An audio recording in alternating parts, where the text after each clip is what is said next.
Welcome back to this Let's Play of Ken Follett's The Pillars of the Earth. This is a narrative-driven adventure game set in 12th century England. Welcome back, guys. This is the second chapter of book 1 for Ken Follett's The Pillars of the Earth, where we are now following the character of Jack, as you can see, in the woods.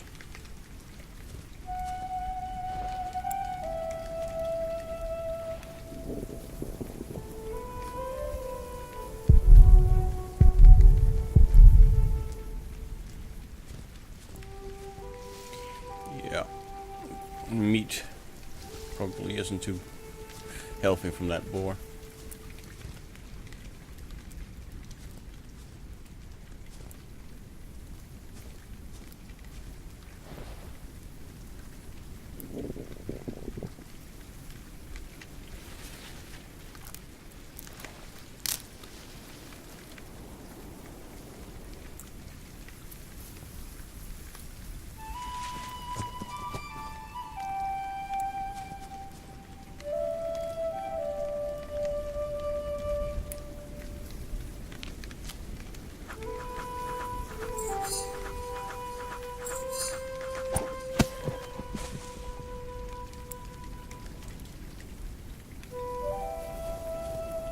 Looked like we hit it. I guess we didn't.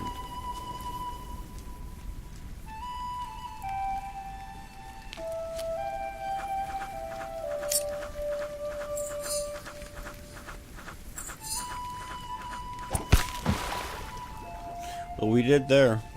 Yes. Smack. It's a pretty good shot, kid.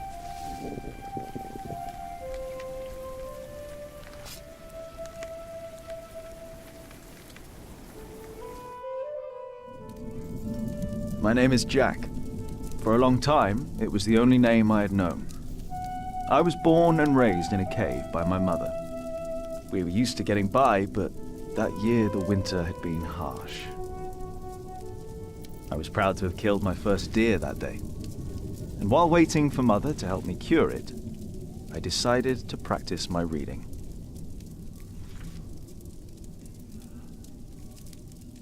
The Lord and King of all France, Charles the Great, has spent 7 long years fighting in Spain. He has conquered the highlands and the plain.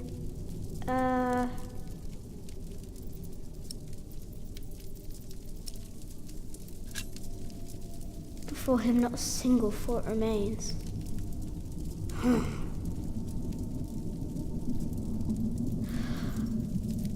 For him, not a single fort remains. Afternoon was approaching fast, and Mother still hadn't returned. So, if I wanted to cure the meat, I had to do it on my own. Else it would all go to waste.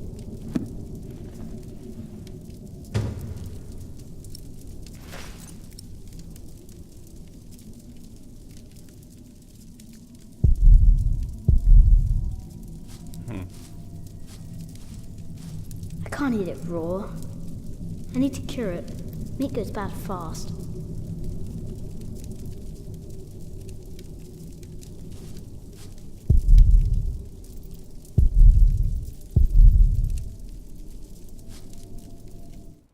There he is. Charles the Great, the protector of my town. You're coming with me.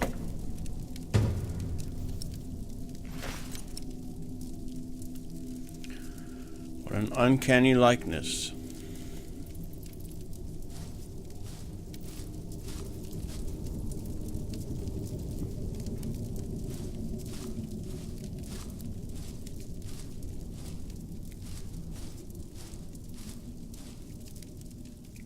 Okay.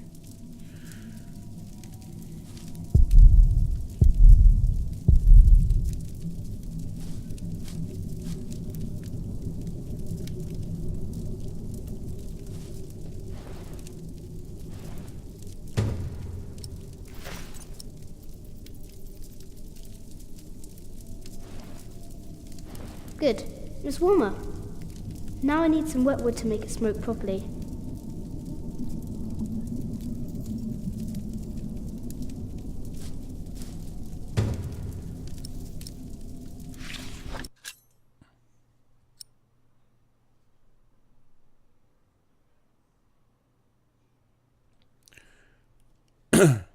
Ellen's bow. Ellen and Jack keep a variety of short and long-range weapons in their home. The two lead their lives as outlaws, outside of society and the protection of the law. A bow can serve as an invaluable tool both for hunting and self-protection. Most outlaws were once accused of a crime, but failed to appear for judgment. According to the law, their contracts, claims, and ownership then fell void. As outlaws have no rights, anyone can harm them, or capture them and turn them in. Thus, many outlaws turn to a life of hiding and thievery.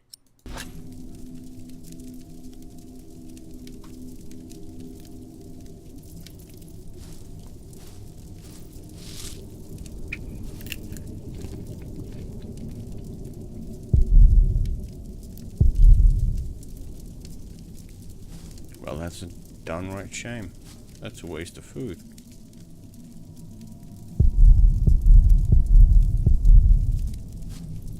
I can't eat it raw. I need to cure it. Yeah, I get it. But how do you cure it?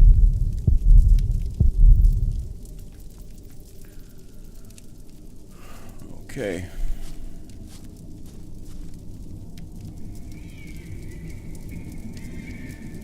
Huh?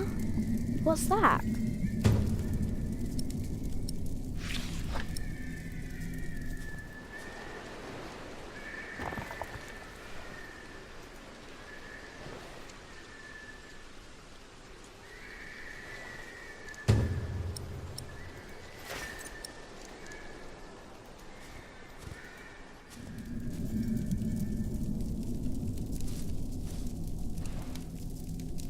Mother will be proud.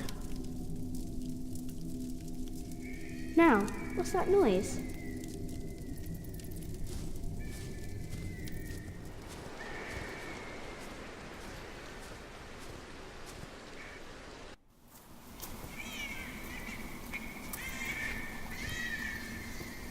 Oh, I think I know what it is. Pretty sure, in fact.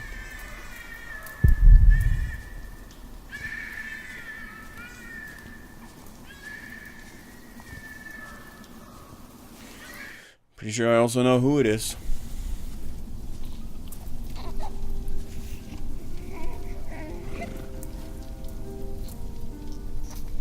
Well, that's Francis.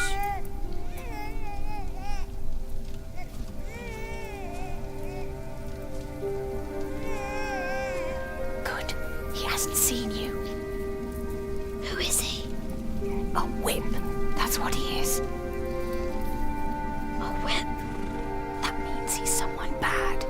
I told you about people like him, remember?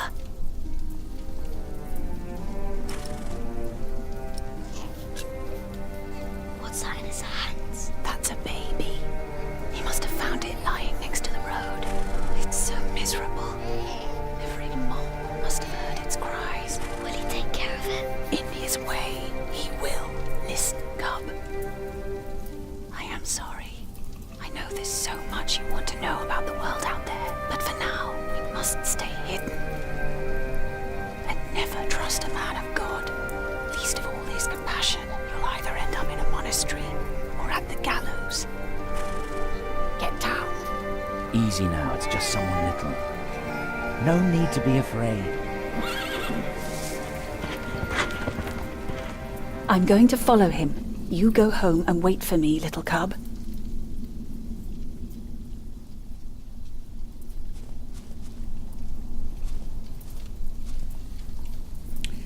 Yeah, I'm pretty sure that was Tom Builder's son, because Tom Builder can't afford to feed his son, so we had to leave him in the woods.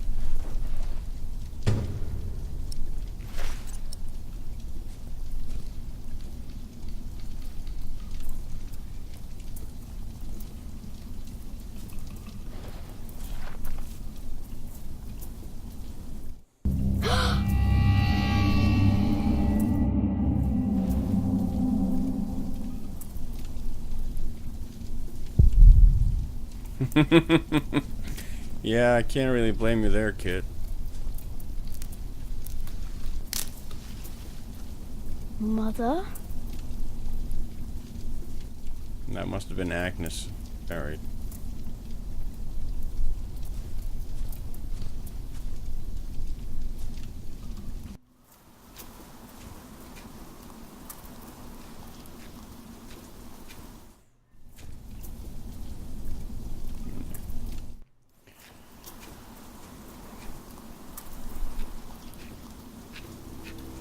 Alfred. Don't move. We killed a pig thief in Salisbury. We can kill you too. Bloody outlaw. Where's the baby? Did you eat it?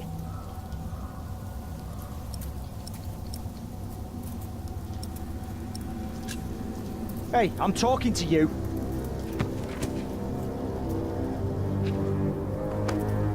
What's this? Give it back. What do you want with this? You can't read. Give it back. Leave the boy be, Alfred. He took the baby. I saw him take Mother's cloak. He's the only one around.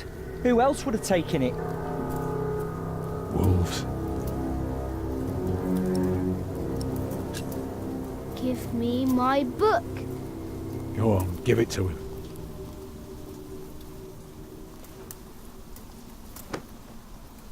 And now come. If we walk steady, we'll be in Shiring by tomorrow. It was a monk. What? A monk took it. A monk? Yes, on a horse. Is that true? Where did he go? He should take us there. Leave him alone. He's just a boy. What is your name, boy? Jack, Do you live in these woods, Jack? Then you know this place better than us. Please. I don't know why I left the child. I thought I couldn't take care of him alone, but I cannot leave him to die either. I have to know if he's all right. Will you help us?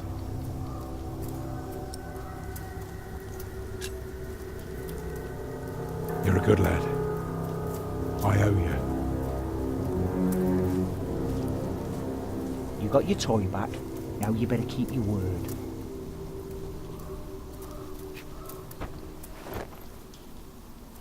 You sure are a lockable guy, Alfred.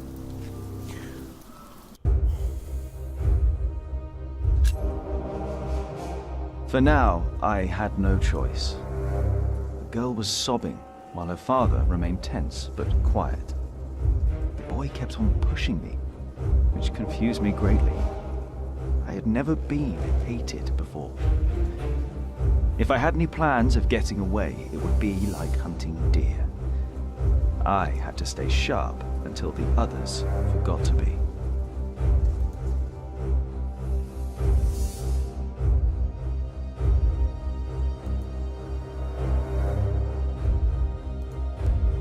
The monk had crossed a small stream, or he had followed its course north, which would have led him towards the next village. Either way, the tracks ended at a riverbed as evening was fast approaching. The big man looked at me. "Which way, boy?" he asked. But I could only guess.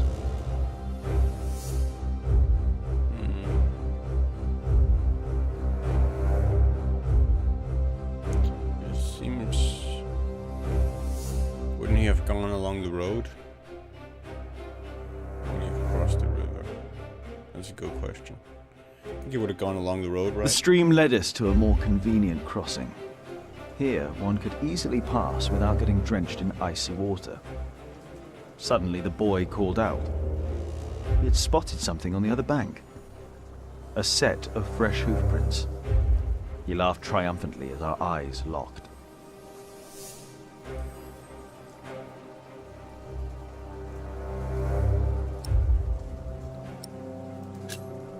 So, we crossed the river. The boy cheerfully mocking my skills as a tracker.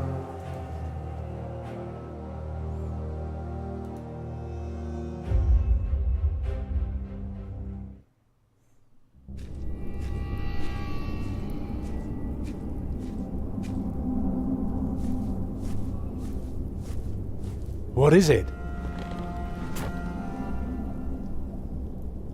He got us lost.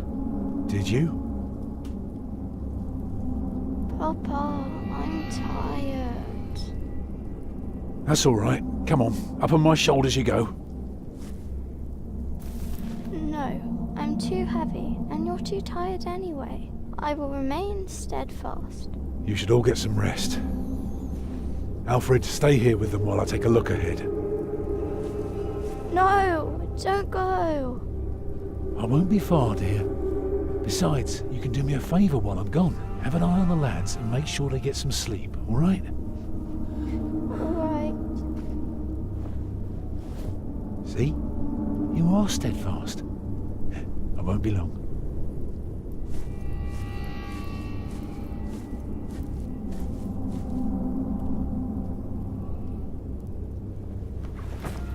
You stay where I can see you while my sister rests, and no tricks.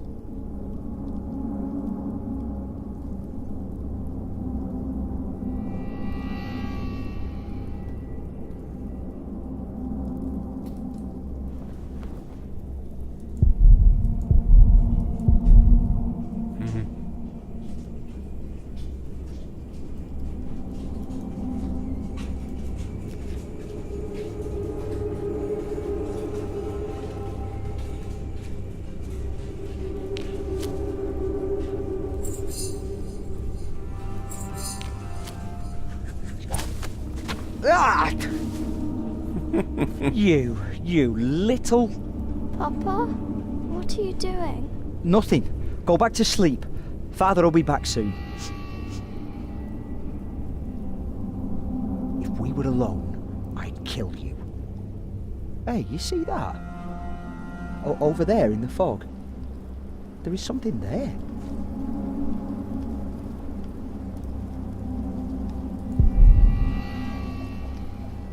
Looks like a tree.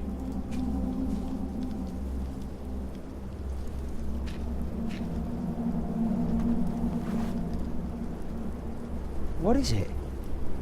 A deer. It broke through the ice and died. Children!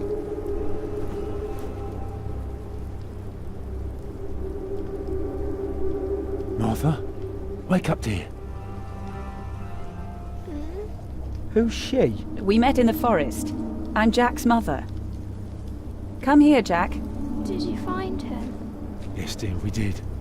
The baby is safe. The monk brought it to a small cell not far from here. But we won't go there now. Ellen offered us shelter for tonight. I have. Follow me.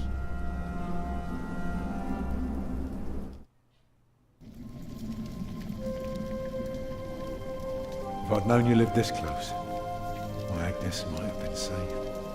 Don't fool yourself. When a woman is bleeding inside, it either stops or it doesn't. All you can do is keep her warm, and you did that. I'm sorry, but the living must take care of the living. Jack, give the children some soup, will you?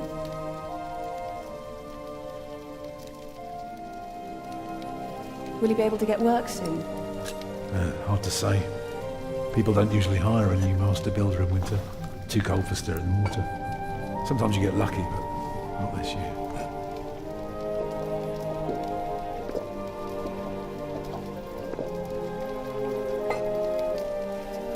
Some time ago I had work in Exeter.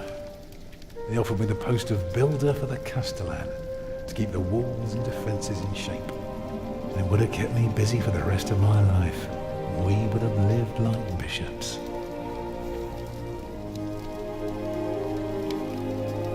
What happened? I refused. All I cared about was working on a cathedral again. I was a fool. You can do better than to build churches. Well, I worked on one once. That was good work. I won't ramble on now. Thank you, Jack. But if you ask Martha, she'll tell you everything about it.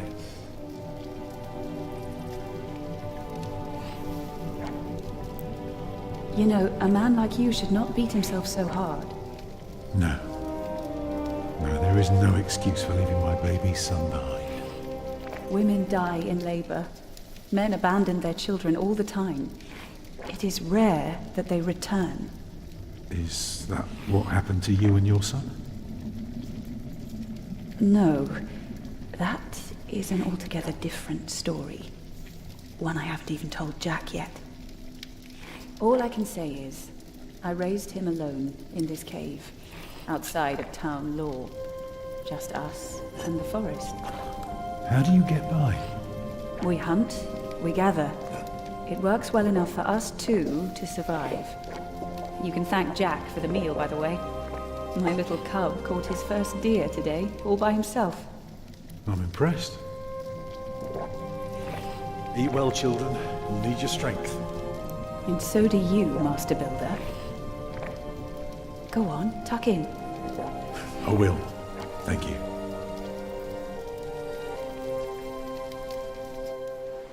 Well, they're asleep now.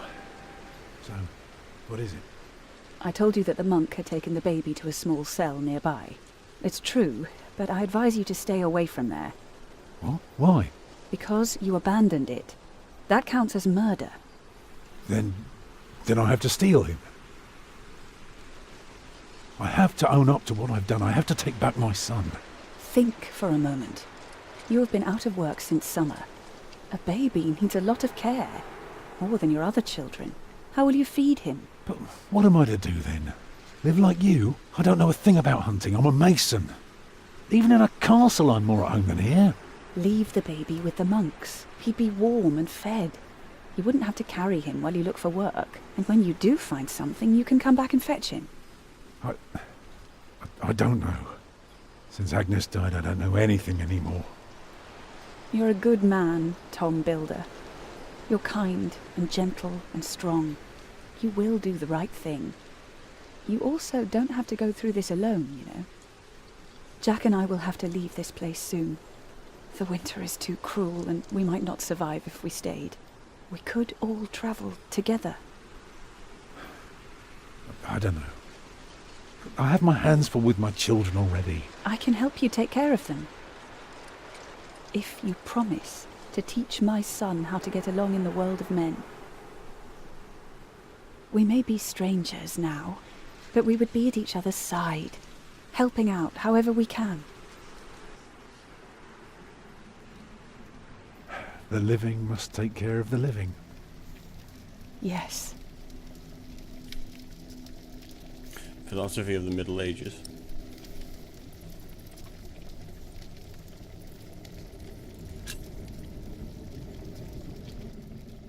That night I dreamed of a strange world. There were small castles, dead deer, and a giant called Tom. In that dream I was happy. I tightly held my mother's hand, watching the kind giant and learning his mysterious ways.